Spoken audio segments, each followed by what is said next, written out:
My name is Riley. I'm just making this video for if you're anything like me, you're browsing Zillow, you're looking at properties and all of them just seem out of reach. You're seeing zero point 0.1 acres for a quadrillion dollars and you're wondering how in the world am I going to afford that? Well, I have the answer that worked for us and hopefully it can work for you too. I got a few requests to share on the exact letter that I sent to over 300 different landowners to get us to the point of purchasing land. So we have been sending letters out since August of 2025. I do about 5 a day to landowners to try to buy their land for our family to homestead on at an affordable price. And I've been doing that since August. And at the end of the month, we will close on land that we found through this exact method. Now, I'm not saying that this will work for everyone or in every area. I'm just giving our insight and our experience with this and giving the exact letter that I used, so hopefully you can have a starting point.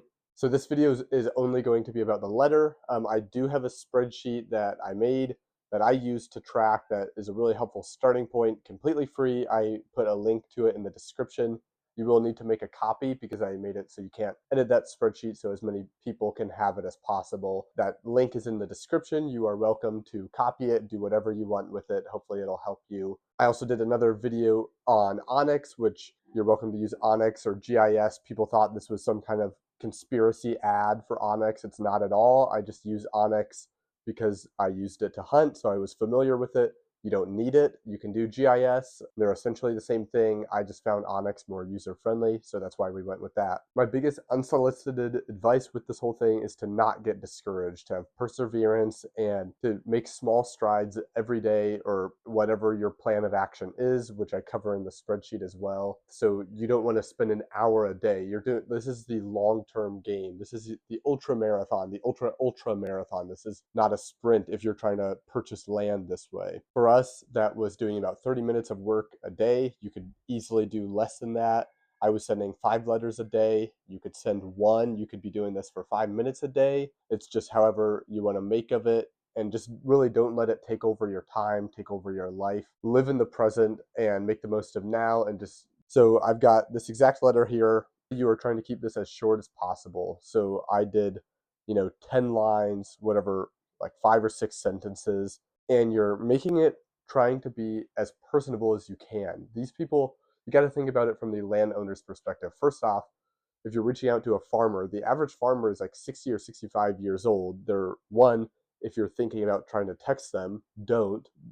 I barely read text and I'm a third of that age. And if they are getting mail of people asking to buy their land, a lot of the time it's corporations, it's neighborhoods, it's people trying to develop it. Notice in the second paragraph, I say that we are not going to develop this into a neighborhood or try to turn it for a profit. We're going to raise our family on this land. In that first paragraph, I just gave a couple sentences on our family.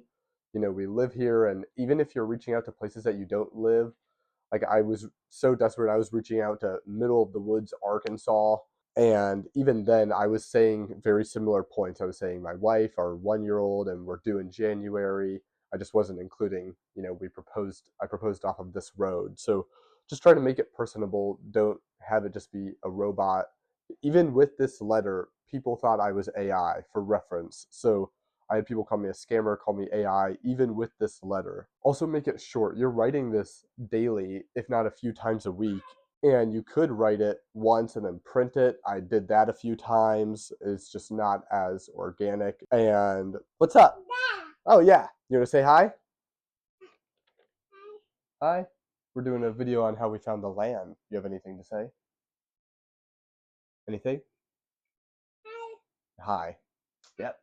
Alrighty, just make it as personable as you can while keeping it brief. You don't want to tell your whole life story. That's why I just included a little bit about our family. If you are single or you're one person, that's okay. Just explain that you have this dream to homestead and you are just reaching out because of that. And you'll notice I did not blank out at the bottom what we could afford. We're trying to be as transparent as possible. I never like it when I'm watching YouTube or social media you see people saying like, oh, budget dream home, budget this and that, and then it's like probably a 500 grand property. So price that we can afford. And I know that's a high dollar amount. We don't have that in cash. That'd be nice, but we don't have that in cash. I can do another video on that if you guys would like. We're doing a land loan, 10% off of that price, 15-year land loan. It's under $250 a month, which, I mean, most of us are wasting that on who knows what. So I figure, that's a dollar amount we can afford. Yeah, I just wanted to include that dollar amount for financial transparency. This, oh, sorry if that blinded you. Don't need it, but it's an added bonus. So the reason that I have that is because I did this for a few of the letters, and the ones that I did it for got way better responses than the ones that I didn't. However, it is more money, it's more of an expense, it's more time consuming. Just to include a picture of your family or include a picture of your current operation. Like we have an urban homestead right now. I'd take a picture of our chicken coop or our garden, showing that this is legit, giving that extra connection with the seller, or not seller, but the landowner. You don't want it to be completely transactional. You want to at least build some kind of relationship. And at the worst case, that person might refer you to someone else. We had that occur multiple times where someone who we reached out to said they weren't interested, but they know a couple people who were interested, and it's kind of a game of telephone that way. Just to recap, this video is only on the letter. If you want to see how to use Onyx or GIS, I have a video on that too. If you want to see a video on the spreadsheet of how to use it, I'd be happy to make that, but I did include a link to that spreadsheet completely for free in the description. So there's no gimmicks, there's no sign up or anything. We closed on this land and the end of the month. This was well over the 300th person that I reached out to. We reached out to her middle of December, early December, heard back within maybe a week, and then met with her December 31st, signed the contract January 2nd, and then close on it at the end of the month. Again, this is for almost 4 acres within the budget that we could do simply from sending a letter. So stick with it, guys. And if you are watching this and you are not subscribed, please subscribe. We don't have very many subscribers.